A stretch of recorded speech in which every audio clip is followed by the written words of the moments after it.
3 different kinds of shock.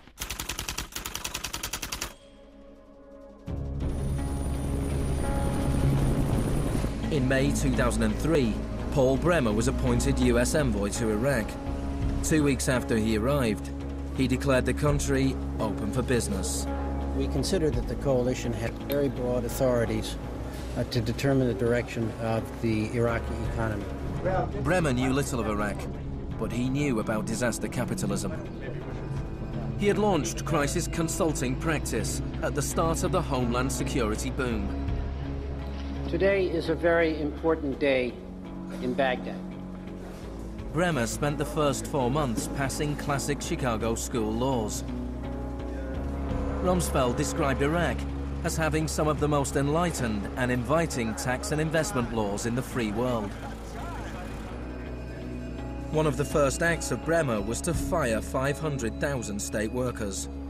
This was partly an act of debartification, but slashing governments was also vintage Friedman.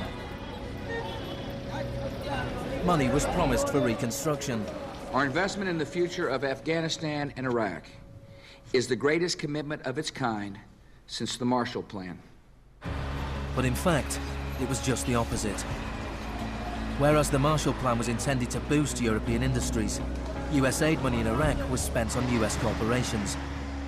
If work came to Iraqis, it came at the bottom of a series of subcontractors.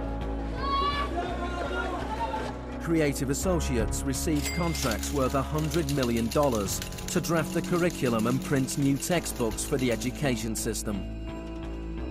Management and technology consultant Bearing Point was awarded contracts worth $240 million to build a market-driven system in Iraq. North Carolina-based RTI received contracts worth $466 million to advise on bringing democracy to Iraq. And Halliburton was awarded $20 billion in cost-plus Iraqi contracts.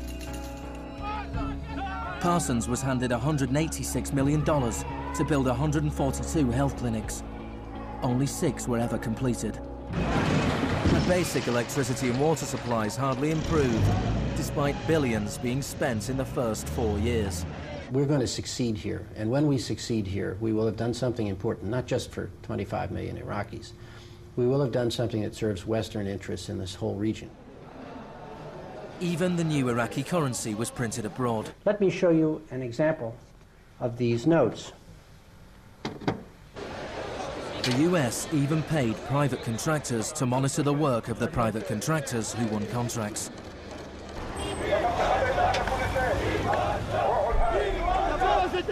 I was in Baghdad in 2004, and this is the period when bombs started to go off regularly in Baghdad. In fact, the night that I arrived, a bomb went off very near our hotel. But what was really striking to me in this period was that despite the violence and despite the chaos, the next day, Iraqis were out in the streets protesting. 19 killed and 100 injured in Najaf. And what they were demanding at this time was elections, the right to actually have a say in what the post-Saddam era would look like. Now, in the early days of the occupation, the protests were peaceful, but as time went on, and the protests didn't have an effect, more and more Iraqis joined the armed resistance.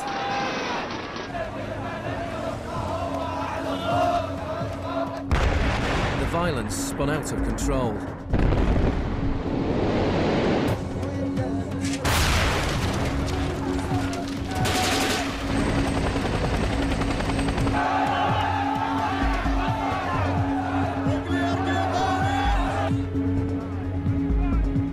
As in South America 3 decades earlier, bodies were often dumped by the roadside as a warning to others. These were Iraq's disappeared.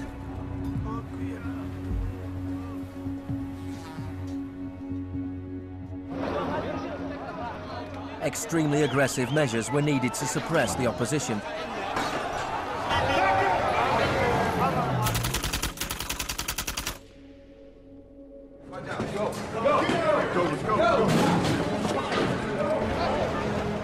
The first 3.5 years of the occupation, 61,500 Iraqis were captured. By spring 2007, 19,000 remained in custody. In prison, they were interrogated using techniques that could be traced to those devised by the CIA from Ewan Cameron's experiments in the 50s.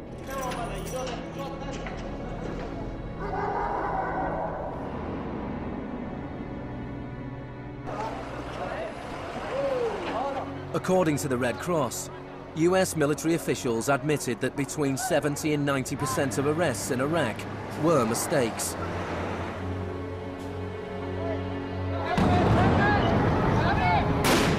The chaos in Iraq seems like a defeat for shock therapy. But in Iraq, disaster capitalism moved on. Now the disaster itself provided the opportunity for profit.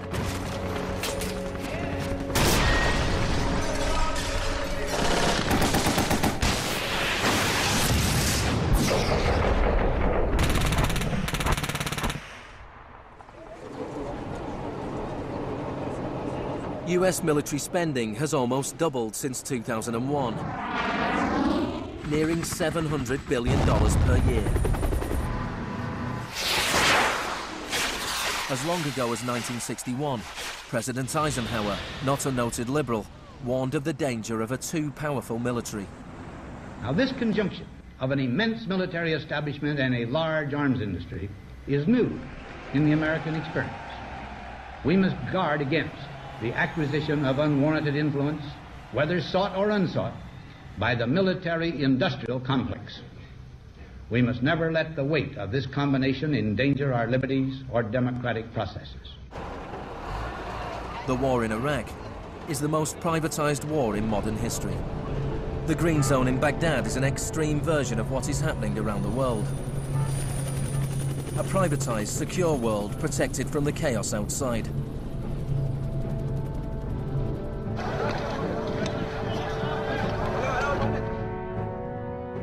In 1991, in the First Gulf War, for every 100 soldiers, there was one military contractor. In 2003, at the beginning of the war in Iraq, for every 100 soldiers, there were 10 contractors. By 2006, for every 100 soldiers, there were 33 contractors. A year later, for every 100 soldiers, there were 70 contractors. By July 2007, there were more contractors than soldiers in Iraq. This was going beyond what even Milton Friedman had dared to hope. The only things I would not denationalize are the armed forces, the courts, and some of your roads and highways. One of the most high-profile contractors was Blackwater USA. During the April 2004 uprising in Najaf, Blackwater assumed command over US Marines. Dozens of Iraqis were killed during the operation. The US had indemnified the private contractors against any Iraqi laws, so they were operating in a law-free bubble, a little like Guantanamo.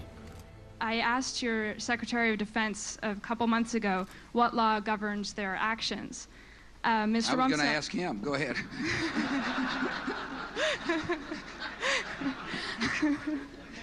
Help. Well, I was